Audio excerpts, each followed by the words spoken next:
All right, well, we've been tracking this storm really off the coast of the Carolinas, moving inland at this point. Really impressive with the structure. If this was later in the season, I would actually anticipate this would have a name. But since hurricane season has not officially started, it looks like the National Hurricane Center is just kind of called off doing anything of that sort. But it is bringing a lot of rain to a lot of these places. And the question is for us, how much might we get? And the answer, I think, unfortunately, not very much. In fact, we get through the rest of probably the next 24 hours, and all we see here is maybe some of these far southern counties getting brushed by a few stray showers and storms. Really not anything that's going to knock your socks off or anything. And by the time it gets here, it's gone as well. It's not going to stick around for very long. In fact, this is a look at maybe what potential rain totals could be. And other than a few sprinkles here and there, again, nothing to write home about. And a lot of that reason is it's just so dry in our viewing area. So even if you do get a big system like this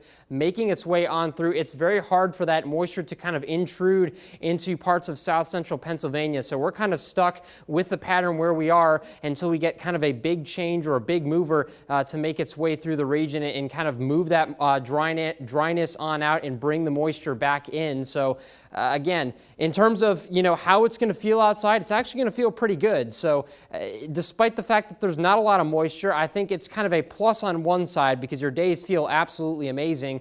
On the other side, again, it's not great for people such as farmers or just, chapped skin or anything like that. But we're going to be very, very dry, and that's not really changing probably for the next week. So buckle down and get ready because that's what we're stuck with. And that's going to help us kind of with the temperature trend that we're going to be experiencing because right now sitting in the upper 70s, mid 70s in a few places. We get through the rest of the night tonight. We're going to drop down into the 60s. A little bit warmer tonight, more clouds moving in as that system kind of makes its way on into the region. But after that, we do see a warming trend that comes later in the week past your Memorial Day. Memorial Day actually looking pretty good, mid 80s there. Pretty cool mornings in the 50s, 60s in some places. We get to the 90s by the time we get to our Friday. So very much of more summer-like weather heading into next weekend. But overall, I would say pretty decent forecast for just outdoors and stuff like that. We've got more coming up after the break.